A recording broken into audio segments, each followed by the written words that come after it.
Baik, dimulai. Mata kuliah Hukum Bisnis, kelas MJ 502. Dosen Bapak Joko Suharyanto, SEMM, CPOD. Judul: Tantangan Hukum, Ketenagakerjaan dan Hak Pekerja di Indonesia.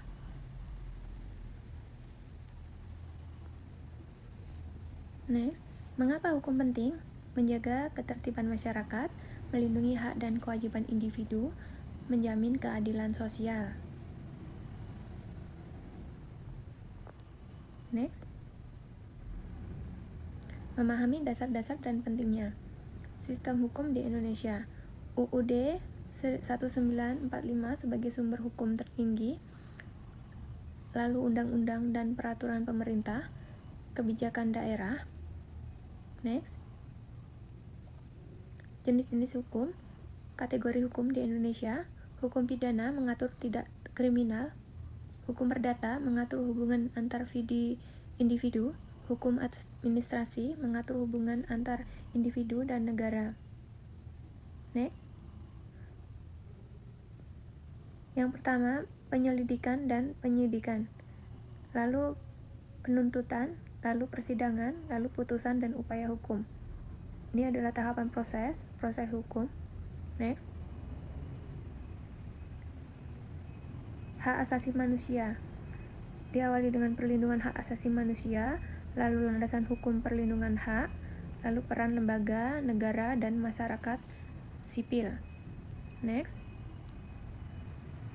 korupsi dalam sistem hukum, kurangnya kesadaran hukum masyarakat, hambatan dalam akses keadilan, masalah yang dihadapi. Ini adalah tantangan dalam penegakan hukum. Lalu, edukasi hukum, upaya meningkatkan kesadaran hukum melalui pendidikan hukum di sekolah, integrasi materi hukum dalam kurikulum, kampanye kesadaran hukum, inisiatif oleh pemerintah dan Endego untuk seminar dan dialog, peran media. Next, dampak regulasi dan kasus terkini di dunia kerja, kasus hukum ketenagakerjaan terkini, kasus PHK massal di startup teknologi. Banyak startup melakukan PHK massal dengan alasan efisien, namun seringkali melanggar hak pekerja terkait pesangon dan kompensasi. Next, dampak kasus terhadap pekerja, ketidakpastian dan perlindungan hak karyawan.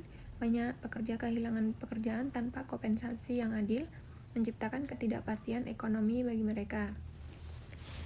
Dampak kasus terhadap perusahaan, risiko hukum bagi perusahaan yang tidak patuh. Perusahaan yang melanggar aturan ketenagakerjaan dapat menghadapi gugatan hukum, sanksi administrasi, dan rusaknya reputasi bisnis. Next, solusi dan rekomendasi. Langkah strategi dalam menjaga hak pekerja. Pemerintah perlu meningkatkan pengawasan, perusahaan harus mematuhi regulasi, dan pekerja harus memahami hak-hak mereka. Next, kesimpulan, mewujudkan dunia kerja yang lebih adil, hukum sebagai landasan keadilan, peran individu, memahami hukum untuk perlindungan diri dan mencegah pelanggaran, membangun masyarakat yang tahu hukum. Next, sumber referensi daftar pustaka. 1. Katadata. 2. CNN Indonesia. 3. Kompas Bisnis. Sekian, terima kasih.